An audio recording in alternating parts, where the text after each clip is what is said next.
বিরুদ্ধে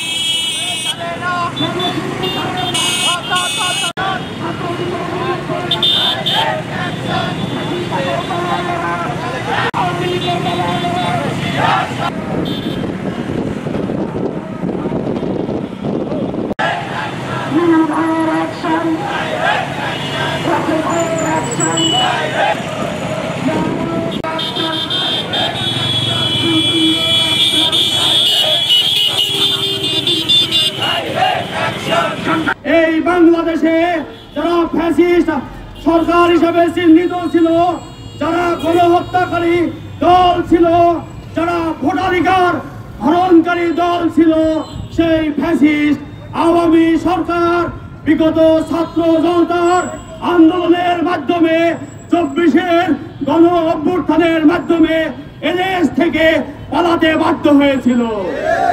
এদেশের 18 কোটি জনগণের সিদ্ধান্তের আলোকে আন্দোলনের মুখে তাদের বিচার কার্যক্রম চলছে। এদেশের 18 কোটি মানুষের একটাই দাবি, এই খুনি হাসিনা সহ তাদের দোষকদের এই বাংলার মাটিতে বিচার দৃশ্যমান করতে হবে। আজকে বিচার কার্যক্রমকে যারা ব্যাহত করতে চায়, বিচার কার্যক্রম নিয়ে যারা বিতর্কিত করতে চায়, তাদের উদ্দেশ্যে বলতে চায়, এই বাংলার 18 কোটি মানুষ তোমাদের মেনে নেবে না। টানা তৃতীয়বার অর্জন করেছে দেশের সেরা সুপার ব্র্যান্ড স্বীকৃতি বসুন্ধরা টিস্যু। শেখ হাসিনাকে উদ্দেশ্য করে বলতে চাই, আপনার হাতে 2000 ছাত্র জনতার রক্ত লেগে আছে। 18 কোটি মানুষের ভোটাধিকার হরণের চিহ্ন আপনার হাতে লেগে আছে। বাংলার রাজনীতি করতে হলে 18 কোটি মানুষের কাছে ক্ষমা চেয়ে নাকে খত দিয়ে ফাঁসির কাস্টে উঠে তারপরে রাজনীতি করতে হবে। সংগ্রামী তৌহিদি জনতা, আজকে সারা দেশকে নিয়ে যদি নৈরাজ্য করার সৃষ্টি করার চেষ্টা করা হয়, আজকে আইন শৃঙ্খলা ব্যাহত করার চেষ্টা করা হয়, বাংলাদেশের 18 কোটি মানুষ শক্ত হস্তে তাদেরকে দমন করবে।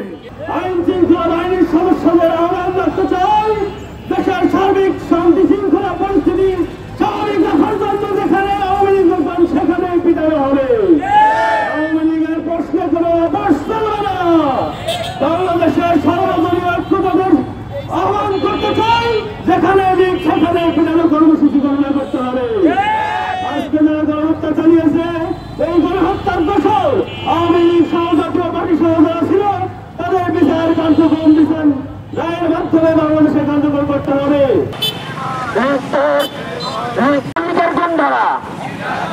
হুঁশিয়ার সাবধান, হুঁশিয়ার সাবধান।